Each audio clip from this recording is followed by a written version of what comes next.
No Brasil, o problema já não chega a ser ideológico. Tá certo? O problema ideológico no Brasil está resolvido. O Brasil já é comunista, pô. Acabou.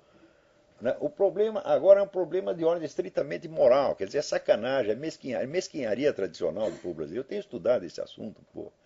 Você pegar assim, na nossa literatura, a documentação que existe sobre a mentalidade mesquinha do brasileiro é uma coisa extraordinária. Não é isso? E então, eu lembro até essa semana me chegou aqui dois artigos, um que o sujeito apresentou num congresso de história agora em 2011, e ele se referia ao que um outro camarada tinha falado em 2002 a respeito do Carpo. Eu digo, a única preocupação dessa gente era o seguinte: nós temos que enterrar esse tal de Olavo, porra, tá entendendo? Temos que sumir com ele, né? Ele desenterrou o Carpo, nós vamos enterrar ele, né? Era a única preocupação, a única. Meu Deus do céu. Agora, para você ter ideia, eu vou até ler aqui um negócio para você ter ideia, não está pronto ainda. Quando estiver pronto eu coloco na internet. Mas olha, quando saiu o primeiro volume dos Ensaios Raundis de Otto Maria Carpo, recolocando à disposição dos leitores um dos bens mais preciosos e injustamente esquecidos do patrimônio literário nacional, a inteligência esquerdista, culpada ela própria do esquecimento, reagiu com aquela mesquinharia, aquela baixeza, aquela calhordice que faz dela, no cenário intelectual do mundo, um fenômeno único e incomparável. Não podendo negar atenção ao ressurgimento editorial daquele que foram dos seus ídolos no tempo da ditadura, mas não querendo confessar que sua dívida de gratidão para com ele acabava de ser paga por um inimigo do Grêmio, fez o devido alarde da edição, sem mencionar o nome do preparador da obra, também autor das 700 notas de rodapé que acompanhavam o texto, e de uma introdução de quase 100 páginas que Alberto Dines, exceção honrosa no silêncio geral, celebrou como o melhor estudo até então publicado sobre o grande crítico austro-brasileiro. Nem todos os enfesadinhos, no entanto, participaram uniformemente daquilo que na época chamei Operação Vaca Amarela. Alguns apelaram a outras formas de boicote. Zenir Campos Reis, no artigo Um Começo, publicado em 2002 na revista Teresa, do Departamento de Letras da USP, chegava a citar o nome proibido, mas só para acusá-la de duas gralhas tipográficas, praticamente inevitáveis num livro de 800 páginas, e de fazer, a propósito da evolução intelectual do Carpo, conjecturas indemonstráveis, entre aspas. Ele não dizia quais. Nada havia de original nisso. Mais ainda que o silêncio ostensivo recomendado pelo Sr. Milton Temer, as alusões lacônicas, desprovidas de qualquer explicação, têm sido a modalidade de discurso constante e invariável com que essa gente trata da minha pessoa. O procedimento tem dois méritos indiscutíveis. De um lado, dá a impressão de que as más qualidades, assim compactamente atribuídas a mim, são coisa tão provada e arquissabida que só um ignorante precisaria de mais de uma ou duas palavras para reconhecê-las à primeira audição como verdades finais. Para não passar por burro, o ouvinte faz que sim com a cabeça e fica o duvidoso por certo. Em segundo lugar, o emprego desse expediente confere ao usuário aquela aura de sapiência profunda que a memória ancestral associa à brevidade da fala. Pacheco, o personagem de Essa de Queiroz, descobriu a fórmula: digas pouco para que imaginem que sabes muito. Foi assim que, sem nunca ter dito ou feito nada que prestasse, granjeou fama de gênio. Tal foi o método do professor Reis, como hoje o de Caio Navarro de Toledo, João Carlos Quartino de Moraes e tantos outros.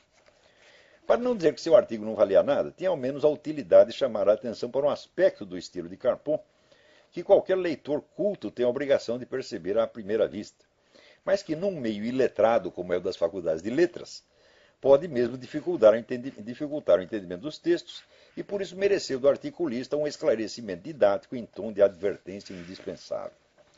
Refiro-me ao uso frequente do discurso indireto livre, em que o crítico, explicando as intenções de um autor, assume a palavra em nome dele sem aspas nem citações.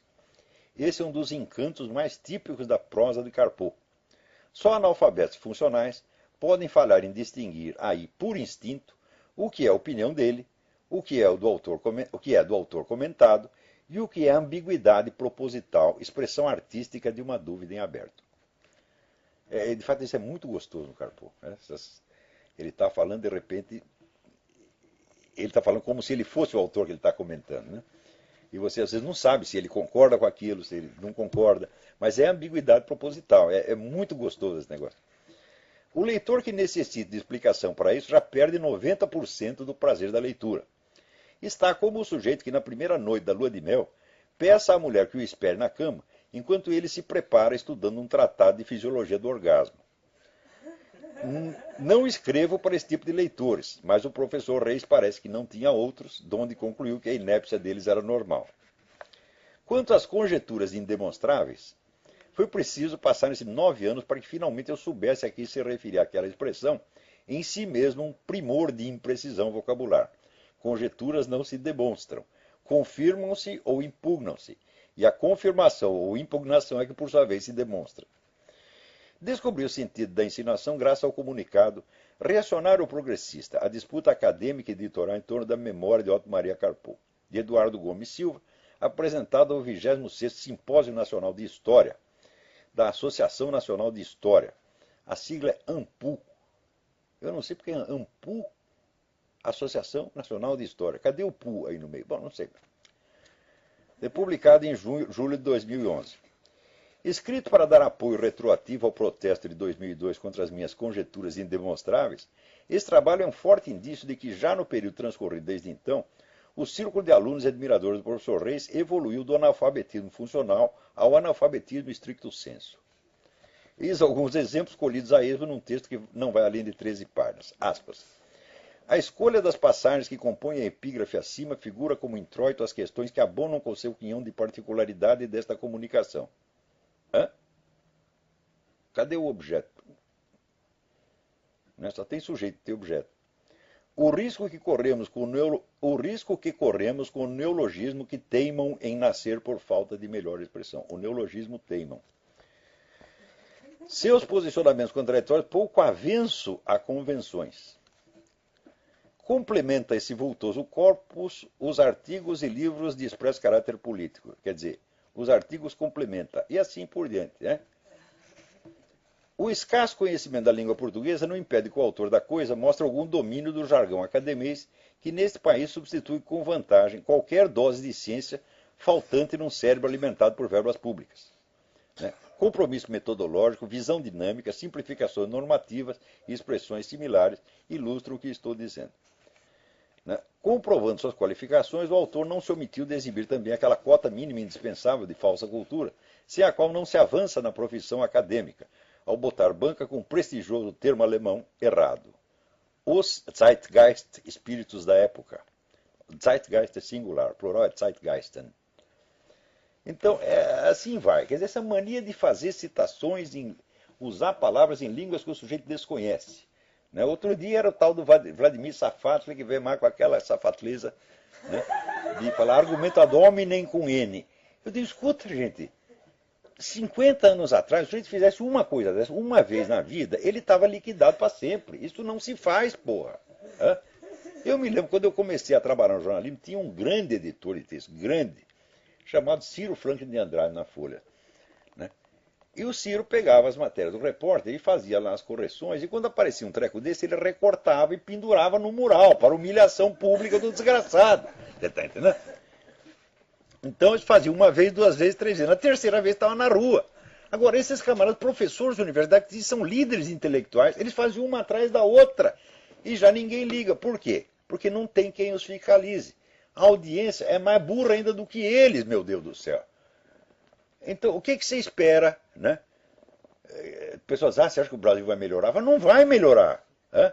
Por quê? Veja, os intelectuais, por definição, são pessoas mais inteligentes do que a média. Se os intelectuais são assim, você imagina onde está a média, porra. Né? Agora, você pensa que isso acontece na Zâmbia? Na Serra Leoa? No Paraguai? Não. Né?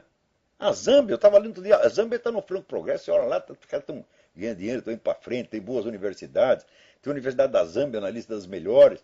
Né? Eu digo, porra, então passou o tempo que você se referia à Zâmbia como se fosse o cu do mundo. Não, o cu do mundo é aí. E olha que é um cuzão. O tamanho do negócio. Tá entendendo? Vocês estão lá, vocês estão que nem aquele sujeito que vocês viram no YouTube, o sujeito estava limpando o cu do elefante, E o elefante decidiu sentar. Né? E o cara ficou lá dentro atolado. Quer dizer, foi sorte dele, porque se não entrasse, ele seria esmagado. Mas vocês estão no cu do elefante, gente. Vocês não perceberam ainda, não? Quer dizer, a coisa é muito desmoralizante. É terrível o que está acontecendo no Brasil.